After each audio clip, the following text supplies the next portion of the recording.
"You don't meet our dress policy," the restaurant manager said and commanded to kick out a homeless woman. But when he saw the photograph she was holding, he was stunned. The day was starting to come alive when Alice's eyes fluttered open. There was a chill in the air that seeped into her bones and wore her out from inside. She had on a coat, but after 5 years of use, it was worn and dirty. Once a beautiful shade of blue, now a grimy grey. She knew this, but what was she supposed to do when she could barely afford to feed herself? Where would she find money for a new coat? She tugged the tattered coat over her frail frame, shivering when a gust of frigid wind blew in her face, causing her teeth to chatter. In the shadows of this narrow alleyway, it was easy to blend into the burnt brick walls of the houses surrounding her and be forgotten. It had been so long since anyone called her name or even spoke to her. The closest interaction she got with anyone was the people who would toss a few coins into her bowls as they passed. A nickel here, a dollar there. These small moments of kindness were the only way she had survived for the past 10 years since she'd been on the streets. As a 52-year-old homeless woman, the street was unkind to her. Most times, she felt invisible. As if to buttress her point, a man walked past her, threw a nasty, disgusted stare in her direction, and hurried off to work, his briefcase swinging in his hands. Many years ago, she was like that man. Only she never used to wear a frown on her way to work. Her job as a special needs teacher was the best thing in her life, and every day she would wake up eager to see the kids. As a teacher, she loved the kids, and the kids respected her too. This mutual understanding formed the basis of 15 years as a small-town teacher. But one thing about the small-town special needs school was that it was underfunded. There was no budget for anything, and they could hardly afford to pay the teacher's salary, let alone put aside a settlement for them. This funding inability led to understaffing because many teachers could no longer afford to stay out of goodwill.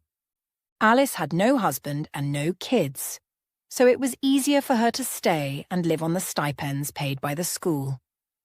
The kids depended on her, and she couldn't bear leaving them. Her gaze fell to the torn backpack at her feet. It was her only possession, and she carried it everywhere with her. In it were a few clothes and 6 paper photos. When she lost everything she had years ago, she had saved these pictures because they meant so much to her. Some things were more valuable than money, and the pictures in her bag were one of those things. They were more than pictures. They were memories. Joyful memories that held a special place in her heart. When things got tough, all she had to do was look at these pictures, and she would be fine again. Tears pricked her eyes, and she reached for the backpack and took out the statements. These prints were over 16 years old, a time when she was happy, truly happy. The first print was a group photo of her and her class.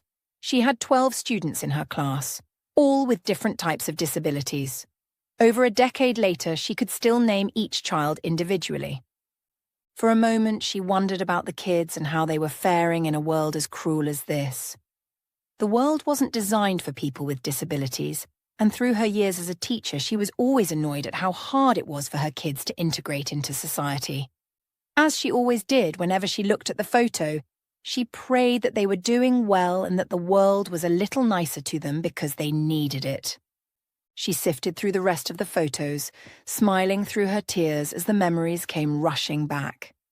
Memories of her students' happy faces whenever they saw her, their parents talking about how their children started to improve after coming under her tutelage, and memories of students opening up about how she was a safe space. In the last 2 photos, Alice stopped, and her tears became quiet sobs. It was an image of her and Sam, one of her special needs students. She loved all her students equally and never had a favourite, but Sam was very special to her. In a way, he needed so much support and emotional connection from her that she kind of became his mother. He was with her for about 2 years, and in those years, she bonded so tight with him. The first day Sam came into her class, there was a deep sadness in his eyes that she understood. As a special needs teacher, she always saw this in the kids. Sadness and frustration were a regular companion because, in a way, their lives were limited, and it hurt them not to be able to do all the things they wanted. For Sam, there was sadness and then some. It was hopelessness and despair shining in his 9-year-old eyes. It hurt her to look at him, and it hurt even more when he wouldn't look at her, or when he would recoil whenever she went close to him. He was in a wheelchair, and even though there were other physically challenged students in class, he made friends with no one, always preferring to stay on his own. After a week of trying and failing to get close to him, Alice approached the headmaster, who told her his story. Sam wasn't born like that. His condition was brought upon him by a mistake his mother's boyfriend Dylan made. According to the headmaster, Sam's mother Gina was working the night shift. Dylan forgot to close the veranda doors, and Sam, who had a terrible sleepwalking habit, woke up in the dead of the night and fell over. They lived 3 stories up. Sam spent 6 months in the hospital and woke up unable to walk. He had to get used to his new reality in a wheelchair and had to transfer to a special needs school with wheelchair ramps, modified desks, accessible restrooms, etc. Alice understood that it was hard for a physically fit child to have to transition into disability suddenly, and she tried to give Sam all the space he needed while still being there for him as a friend and teacher. Slowly, Sam began to open up, and the things she discovered about his living situation set off a chain of events that altered their lives forever. Sam was being abused at home, not only by his mother's boyfriend, Dylan, but by his mother as well. Sam never talked about this with anyone because they threatened to punish him if he did. Another shocking discovery was that Sam's accident was no accident at all.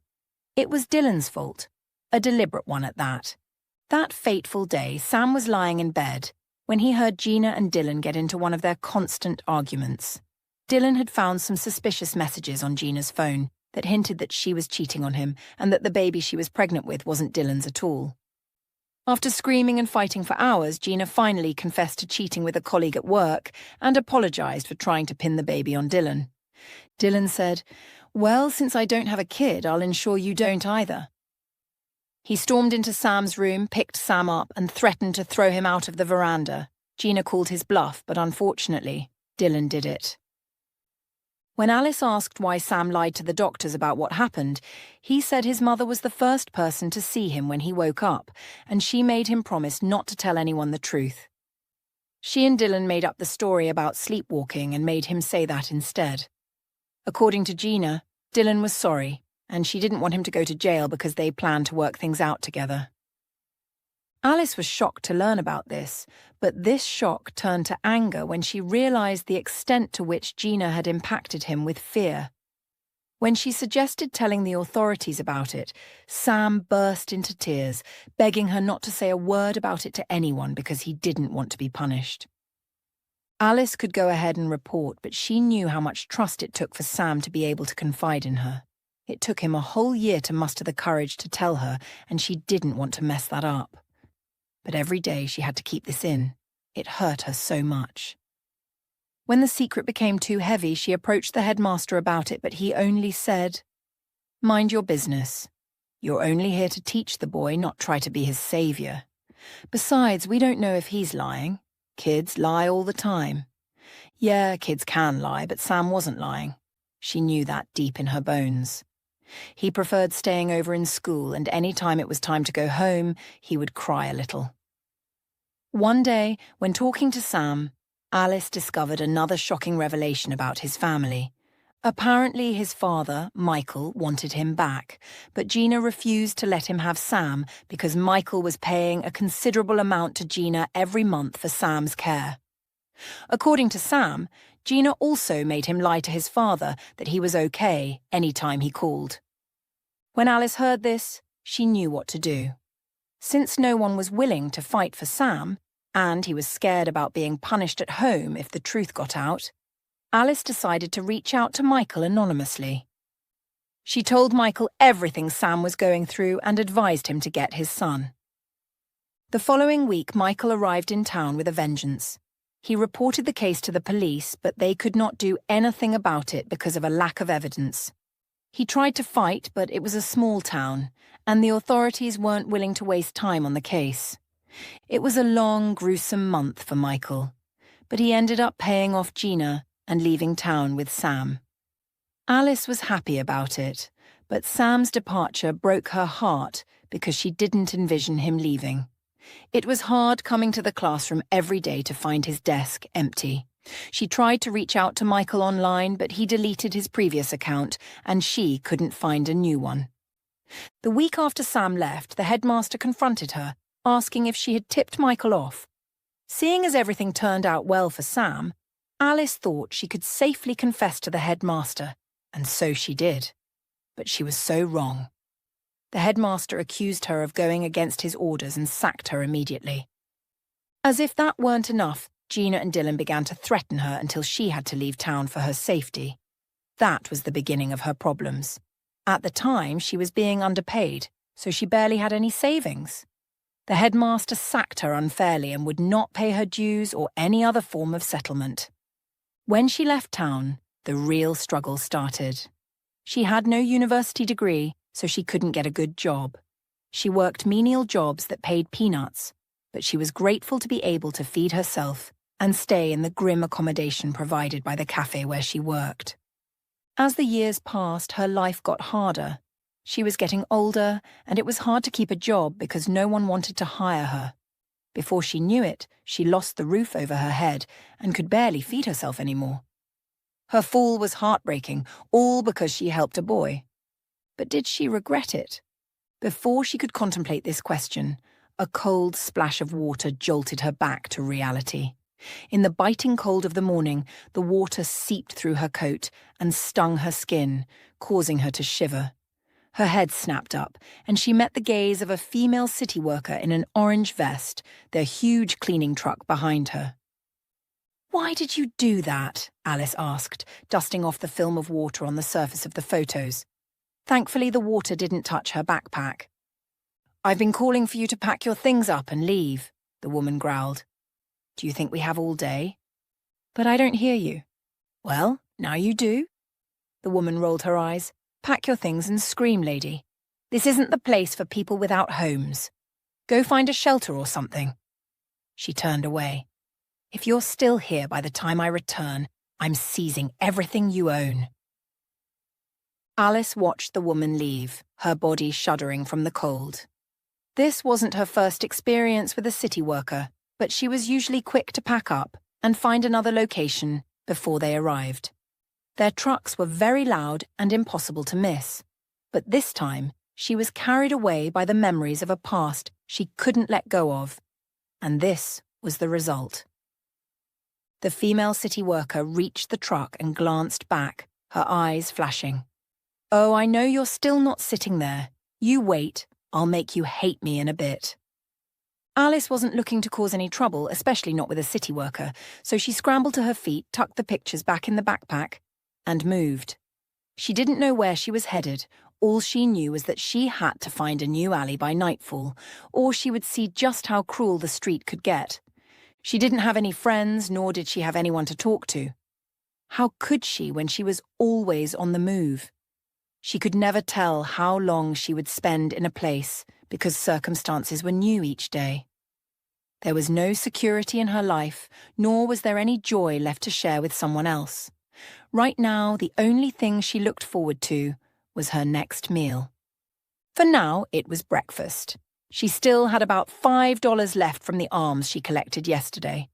$5 may not be able to get her a decent meal, so she might have to beg some more this morning. Mornings were her least favourite time to beg strangers for money because they were usually in a hurry to get to work, which made their tempers short. But as she trudged up the pavement with her bag slung over her shoulders, her stomach growled violently. The last meal she ate was yesterday's lunch. She doubted she would get very far without refuelling her body this morning. She paused on the sidewalk, scanning the faces of everyone who hurried past, silently trying to pick the person she believed would be the most friendly. It was barely 7 in the morning, and she had already faced enough hostility to last a week. Her coat was still damp and heavy. infusing her old bones with cold. Gosh, she really needed a warm meal. Finally, a man approached. His gaze was on the road ahead, but he didn't wear the same frown as everyone else who had passed. So Alice figured this might be the best person to approach about giving her some money. "Excuse me, sir," she called politely, falling into step beside him. "I can't afford a meal. Can you please help me out? I'll really appreciate it." The man stopped, and Alice felt like he would open his wallet and give her some money. Instead, he slanted her a disgusted glare she did not expect. "Excuse me?" She opened her mouth to speak, but he cut her off. "I'm on my way to work, so how about you get yourself a job?" Excuses, he snapped. "That's all you people are full of. Well, I don't have any money to give you. Get out of my way." Alice slinked away from him, embarrassed and discouraged. One would think that after doing this for years, she had developed thick skin. But no, that wasn't the case. Words still hurt her, no matter how strong she pretended to be. And as a homeless person who lived off the street, she saw this firsthand every day. After this encounter, Alice stood at the edge of the sidewalk, watching cars zoom past and people hurry to work. Hunger was ravaging her stomach, but she was too discouraged to approach someone else. She decided to take her $5 into the nearest cafe and buy it she could afford. She started walking again, heading uptown as fast as her legs would carry her. She had just turned sharply into a busy street when the tantalizing smell of food assaulted her. A few feet ahead, she found the restaurant and drifted towards its doors, her mouth watering. It's still too early for any establishment to be packed full of patrons, but there's quite a bit of traffic here. Alice adjusted her bag straps over her shoulders and wandered into the restaurant, looking around the space with her mouth ajar. Even before she reached the counter, she knew that this place would be way above her $5 budget. It was luxurious and refined, not a space for someone like her. Suddenly, a man appeared in front of her, blocking her view of the counter. He had a fake smile on his face. "Good morning, Mom," he greeted. "How may I help you?" Alice frowned. He appeared hospitable on the surface, but she doubted he was going around greeting guests this way. "Good morning. I'm capable of getting to the counter myself." "I'm sure of that." His smile widened. "But I'll save you the trouble. We have a minimum spend of $50. "What? $50? When was the last time I saw a 50? "I'm not sure why you're standing in my way," she answered. "I just want to buy food." "You don't have $50. He shook his head, his gaze raking her body. We also have a dress policy." He cuts her off. "Right now, you don't meet that requirement." Today wasn't Alice's day, and she was getting tired of the insults. "Are you saying I can't buy food because of how I'm dressed?" "That's precisely what I'm saying." He nudged her toward the door. "I'm going to ask you to leave politely. There's a cafe 2 streets away that may be within your budget." Alice gasped incredulously. Okay, maybe she didn't have up to the minimum spend, but he didn't know that. He was judging her based on her appearance, and that wasn't nice at all. She was tired of being looked down on. She noticed they were beginning to garner attention from the few patrons and decided to leave before things escalated. But as she turned to leave, she decided that, for once, she wouldn't be a pushover. "You know what? Your policies are trashy," she said. "If you would judge someone based on their outfits, then you must reevaluate things." He didn't look impressed by her tirade. "Don't make me move you myself." "Oh, you won't."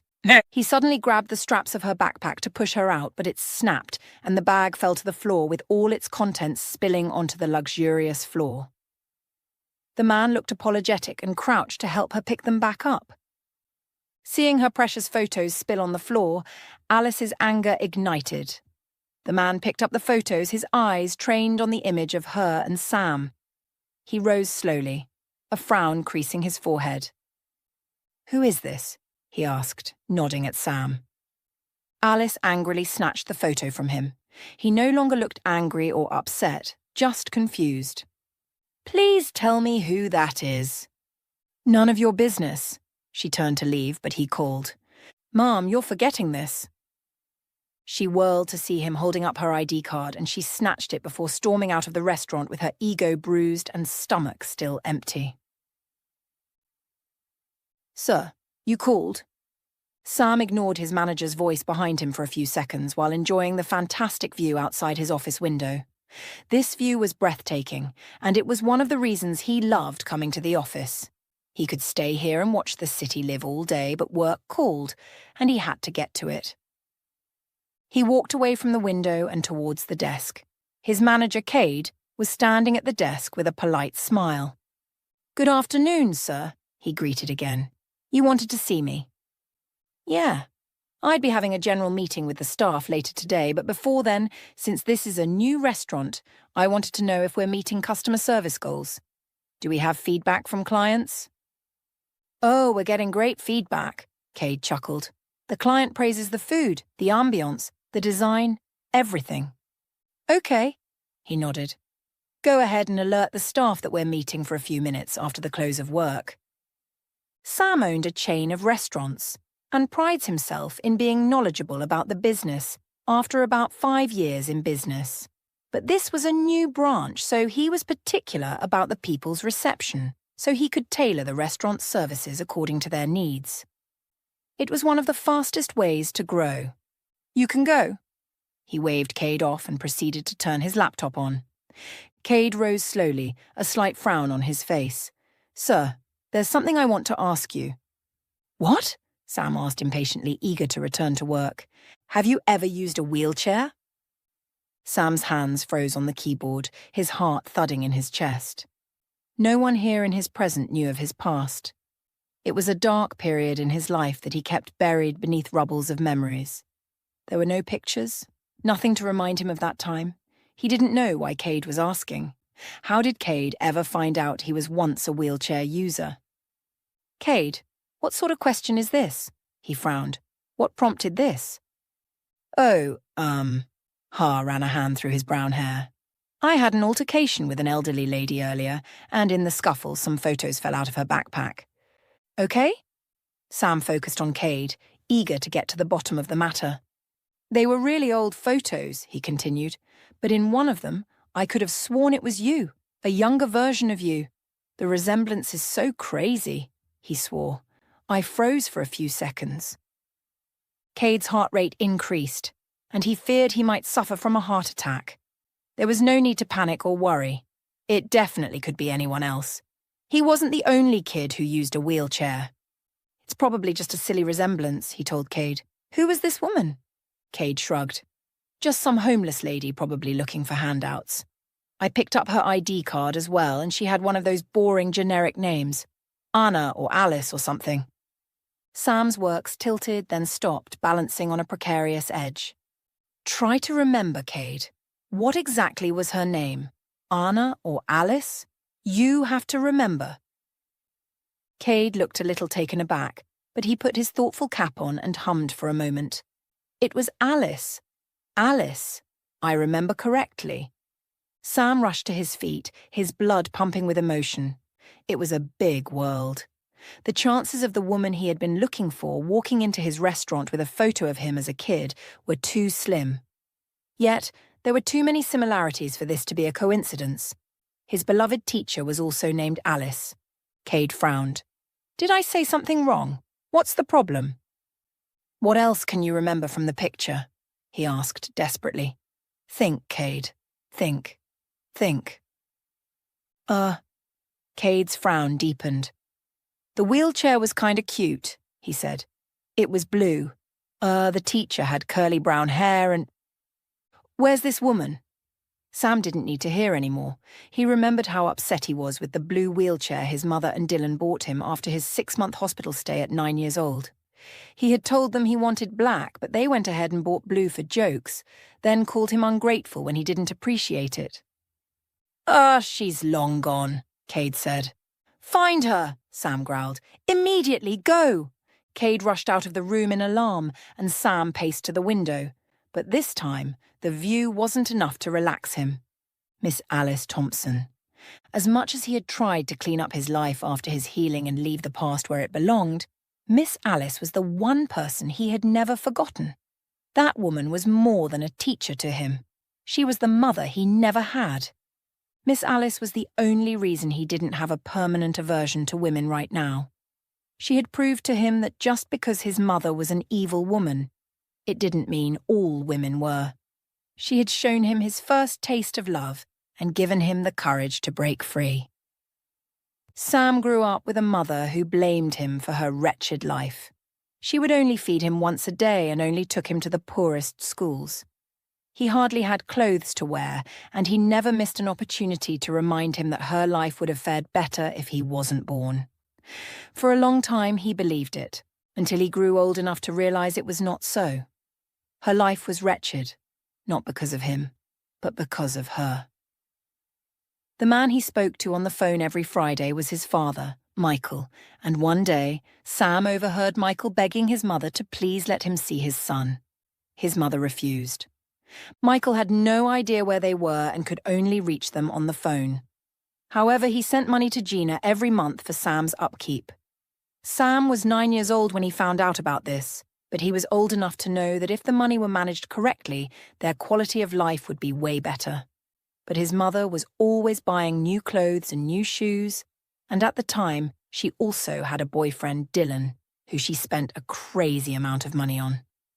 Dylan moved into their house when Sam was 7 years old, and although he was excited to have a father figure at first, he quickly realized that Dylan wanted nothing to do with him. Dylan would beat him at the slighted opportunity, starve him often, and be verbally and emotionally abusive. His mother saw all these happen, but she was in love with Dylan to care. Soon his home became a living hell. He couldn't tell anyone because Dylan threatened to punish him if he did, so he was constantly having to lie and make up stuff to explain the bruises on his body. But when you lived in an impoverished town like the one he grew up in, people didn't really care that much, so no one asked. One day, he had just returned from school and was working on a class assignment when his mother and Dylan started arguing. He was used to it. They fought all the time. But this time, it was a little violent. His mother was pregnant and Sam wanted to help, but he feared going against Dylan. He was still contemplating this when Dylan burst into his room and grabbed him by his shirt. Sam remembered how terrified he was. That day was such a nightmare. Even as a 27-year-old adult, he still had vivid dreams of that day and would wake up sweating. He had been to therapy, but nothing seemed to work. Dylan had threatened his mother to throw him off the veranda, and Sam remembered begging his mom to save him. She had always watched Dylan abuse him without a word, but on this day Sam begged her to do something. But it seemed like she didn't believe Dylan could actually do it. Instead of trying to save him, she continued arguing with Dylan. A painful memory of Sam flying through the air came to mind, and he grabbed the edge of his desk, his face scrunched in pain. He sailed through the hair and hit the ground with a thud. He didn't remember having any pain. He didn't remember anything at all. It was like he lost consciousness before hitting the ground. But when he woke up in the hospital, that was when the real pain started, coupled with the fact that he could no longer do all the things he loved because he used a wheelchair. Dylan didn't show remorse, and neither did his mother. Instead, they threatened him again, and he had to lie to the doctor about what happened. It was during this dark period in his life that he met Miss Alice. She was warm and sweet, a far cry from his mother. It took him forever to open up to her, but she never gave up on him. She was always there, guiding and comforting him while being a friend and teacher. When he finally opened up to her, he saw the anger in her eyes. Still, she kept her promise and kept it a secret.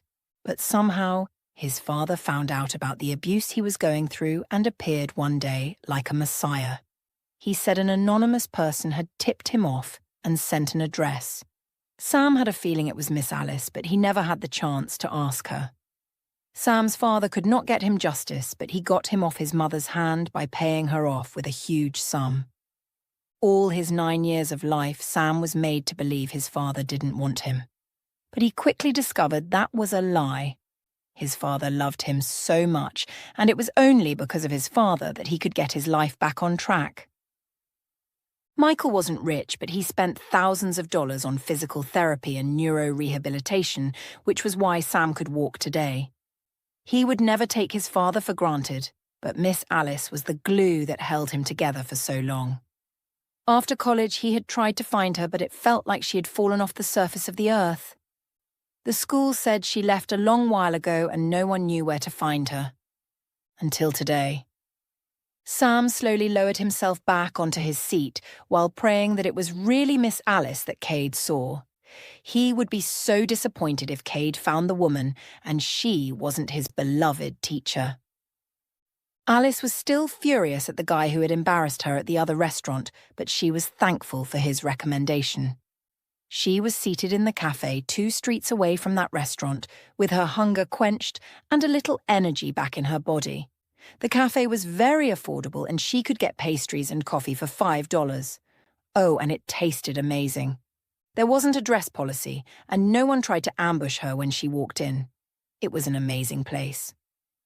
After resting for a few minutes, Alice thought it was time to leave. It was almost noon, and she needed to find a place to rest for the night. She grabbed her backpack from the table and turned to the door, only to freeze in shock. Standing at the door was the man who had ambushed her at the restaurant earlier, his gaze roaming the space with urgency. What was he doing here? So Alice was about to look away and hide her head when the man turned and saw her. He breathed a sigh of relief and raced towards us, pushing through the tables and crowd to reach her. Alice's first instinct was to bolt, but she didn't do anything wrong, so she stood her ground. "What do you want from me?" she asked when the man reached her. "I'm so sorry." He looked a lot nicer now. "I've been looking all over for you. I decided to check here because I recommended this cafe during our conversation earlier." "You call that a conversation?" Alice frowned. "You insulted me." When a few of the patrons looked their way, the men sighed. "My name is Cade. I'm the manager of that establishment you—" "I don't care, leave me alone." Alice paused past him and headed out of the cafe, but as soon as she got on the sidewalk, Cade was beside her. "That photo you have, the one with the boy in a wheelchair," he said.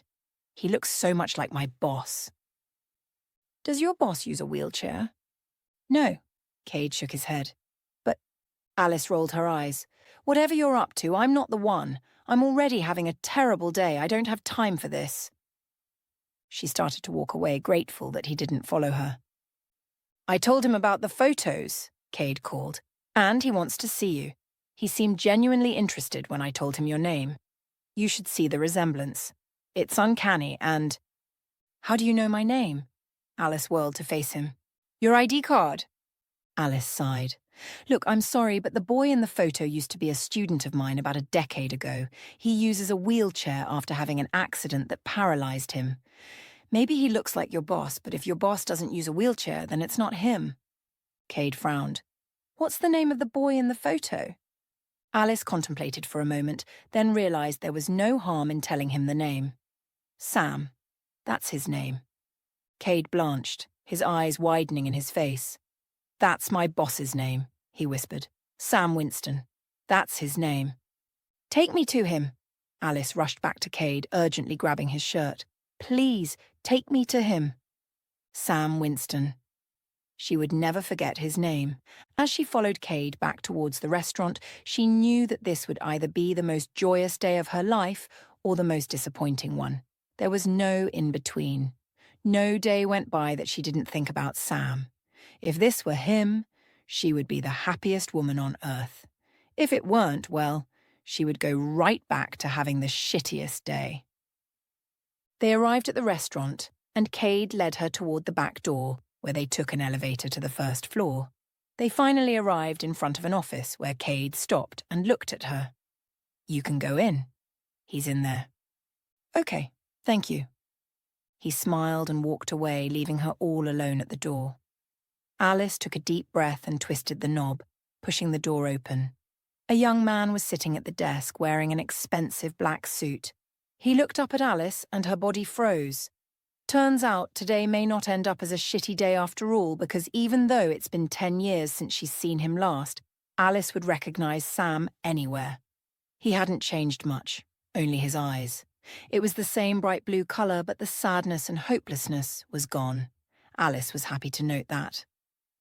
Slowly, Sam rose to his feet, his mouth falling open. Time seemed to warp and contract between them as they stared at each other in shock. Alice couldn't believe that this was happening. She had stumbled into a restaurant that was clearly above her budget, and found Sam instead. "Miss Alice," Sam whispered, and his voice broke the ice. "Yes." Alice chuckled and raced across the office towards him. He met her halfway and lifted her into his arms, embracing her tightly. "Oh my goodness, is this you?" he cried. "I almost didn't believe Cade when he said he saw a woman with a photo that looked exactly like me. How are you?" He led her to a chair, his face a mask of joy. "You look great, Sam." Alice felt tears prick her eyes. "I'm so happy to see you." "I've looked everywhere for you," Sam said. "I went back to the school and they said you left." Alice scoffed. "They let me off." "Why?" "Because the headmaster found out I tipped your father about what happened. I think he knew something about it because shortly after he let me off, your mother and Dylan started sending me threats. I had to leave town for my safety." "I knew it was you who tipped my dad off," Sam shrieked. "It couldn't have been anyone else." Alice laughed. "What about your father?"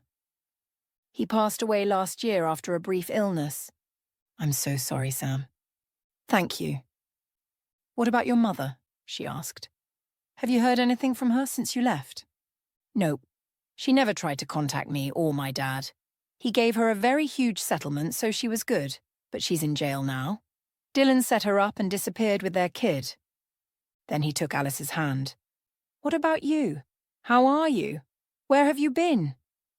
Alice glanced down at her scuffed shoes and sighed, acutely aware of how dishevelled she must look. She hadn't expected to see anyone from her past, especially not in this state. Sam was taller, broader, and carried an air of confidence she had never associated with the boy she once knew. "Sam," she whispered, her voice trembling. "It's been so long." If he noticed her unkempt hair and tired eyes, he gave no sign of it. Instead, he smiled softly, the kind of smile that carried years of unspoken gratitude. "I thought I'd never see you again." Alice hesitated before answering, unsure how much to reveal. But Sam's earnest expression coaxed the truth from her. "Life has been challenging," she began, her voice steadying as she recounted her story. She spoke of losing her teaching job, of the series of unfortunate events that had led her to homelessness. She told him about the nights spent on cold streets, the small acts of kindness from strangers, and the overwhelming loneliness. By the time she finished, her hands were clenched in her lap, and her eyes brimmed with unshed tears. Sam's jaw tightened and his hands balled into fists. "Miss Alice," he said, his voice thick with emotion, "you didn't deserve any of this." "Life doesn't always go the way we want," she replied with a small, sad smile. "But it's good to see you again. You've done well for yourself, Sam." He leaned forward, resting his elbows on his knees. "I've been looking everywhere for you," he admitted. "I never got the chance to thank you for everything you did for me when I was a kid. You were my safe space, Miss Alice. You believed in me when no one else did. I'm so sorry you had to suffer because of what you did for me." Alice reached out and placed a gentle hand on his arm. "I'd do it all over again, Sam," she said firmly. Sam nodded, his throat working as he struggled to contain his emotions. "I know," he said finally, "and it's time for me to repay that favour." Alice tilted her head, curiosity flickering in her tired eyes. "What do you mean?"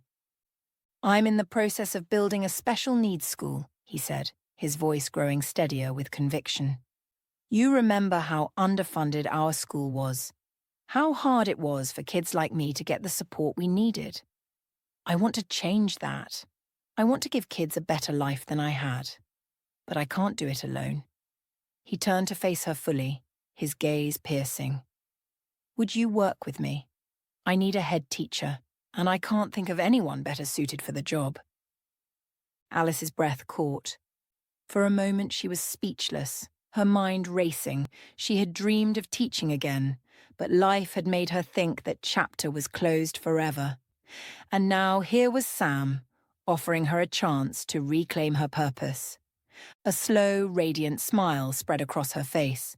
"Yes," she exclaimed, her laughter breaking through her usual restraint. "I'd love to." Sam grinned, relief and joy evident in his expression. "You have no idea how much this means to me, to us. We'll do this together, Miss Alice. We'll make a difference." Alice stared at Sam in disbelief as he shut his laptop and rose to his feet, the energy in the room shifting as if a new chapter of her life was being written right before her eyes. "Since you don't have a place to stay, you can stay with me," he said with a calm certainty, as though it were the most natural thing in the world. "I have plenty of rooms, and there's staff to take care of anything you need. Come on, let's go." Her mouth opened to protest, but no words came out. Instead, she nodded numbly, her mind racing to keep up with this turn of events. She'd woken up in an alleyway that morning, shivering and soaked after someone had unceremoniously dumped a bucket of water on her to make her leave.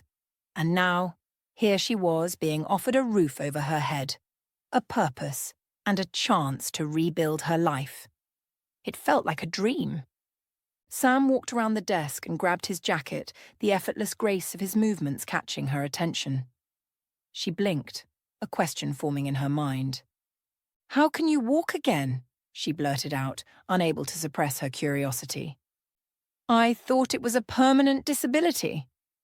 Sam paused, his hand lingering on the back of the chair as he turned to her with a small smile. "So did my dad and I. For years we believed it was. But then we met a doctor who gave us hope. It took 4 years of intense and painful physical therapy, and there were days I thought I'd never make it. But here I am." He straightened up, his voice filled with gratitude. "Every day, I'm thankful for this miracle."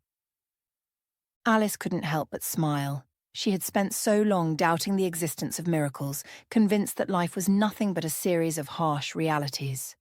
But now, standing in front of Sam, she felt her faith being restored. "Finding you like this," she said softly, "feels like a miracle too, not a coincidence. I'm grateful to God for making it happen." Sam's grin widened as he reached out and gently grabbed her arm, his playfulness a stark contrast to the gravity of their conversation. "Come on, Miss Alice, let's get moving." Alice sat in the passenger seat of Sam's sleek car, her nerves and excitement mingling as the city lights blurred past.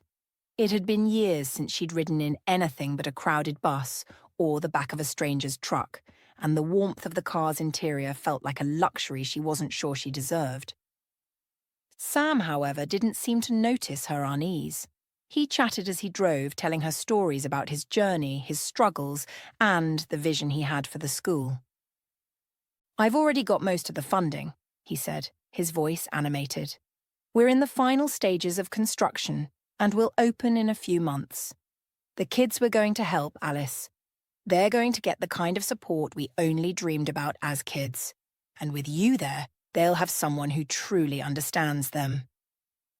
Alice glanced at him, her heart swelling with gratitude and admiration. "You've done so much, Sam. I still can't believe all of this. The school, your recovery, finding me. It's overwhelming." He glanced at her briefly, his expression softening. "I couldn't have done any of it without the lessons you taught me. You believed in me when no one else did.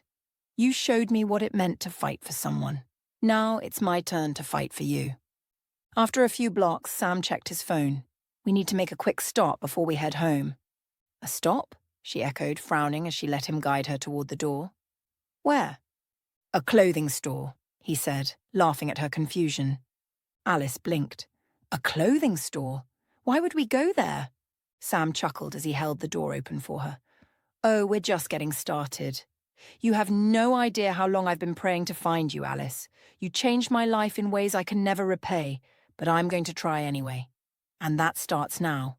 Get ready, because I'm going to spoil you." She laughed despite herself, the sound surprising her as it echoed in the quiet hallway. For the first time in years, she allowed herself to feel something she thought she'd lost forever. Hope. They pulled up outside a brightly lit boutique. The elegant sign above the door read, Sophia's Creations. Alice hesitated as Sam opened her door and offered her his hand. Sam, I don't think... Nope, he interrupted, grinning. Not another word. You deserve this, Alice. Let me do this for you.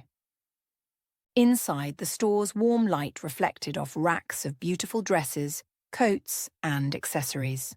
A cheerful woman approached them, her smile widening when she recognized Sam. Mr. Winston. So good to see you again, she said warmly.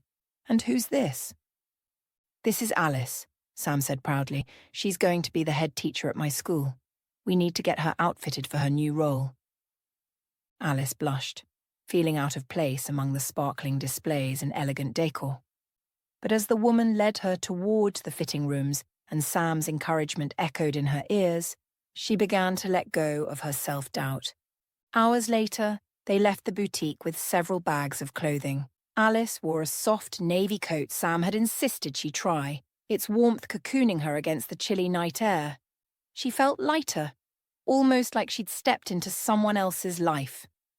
When they arrived at Sam's house, Alice couldn't suppress a gasp. The sprawling home was nothing short of breathtaking, with a wide porch, glowing windows, and a manicured garden. Sam grinned at her reaction. It's not just a house, Alice. It's a home. For both of us now. Inside, a staff member greeted them warmly, taking their bags as Sam led Alice to her room. It was spacious and beautifully decorated, with soft linens and a view of the garden. Alice ran her fingers over the bedspread, tears welling in her eyes. Sam, I don't know how to thank you, she whispered. You don't have to, he said gently, standing in the doorway. Just promise me one thing. She turned to him, nodding. Anything. Don't ever doubt your worth again. You've always been extraordinary, Alice. It's time the world sees that. Alice smiled, wiping her tears. I promise. As the days turned into weeks, Alice embraced her new life with determination and joy. She worked alongside Sam to prepare the school for its opening, her passion for teaching reignited. Each day brought new challenges, but also new victories. And Alice found herself growing stronger and more confident. The opening day of the school was a celebration. Parents and children filled the bright, welcoming halls, their laughter and excitement echoing through the space. As Sam gave his speech, Alice stood by his side, her heart full. When it was her turn to speak, she stepped forward, looking out at the crowd. This school is more than just a building, she said, her voice steady. It's a place where every child will be seen, valued, and given a chance to shine. I'm honored to be a part of this journey, and I can't wait to see the incredible things these kids will achieve. The applause was thunderous, but what mattered most to Alice was the way Sam looked at her, with pride and gratitude. For the first time in years, she felt at peace. As the crowd began to disperse, Alice turned to Sam. Thank you, she said softly. He smiled, his eyes twinkling. For what? For everything, she said. For believing in me when I couldn't believe in myself. Sam shook his head. You believed in me first. I'm just paying it forward. Alice laughed, the sound light and free. Together they watched the children exploring their new school, their laughter filling the air. For Alice, this was more than a new beginning. It was a second chance at the life she'd always dreamed of, and she wasn't going to waste it.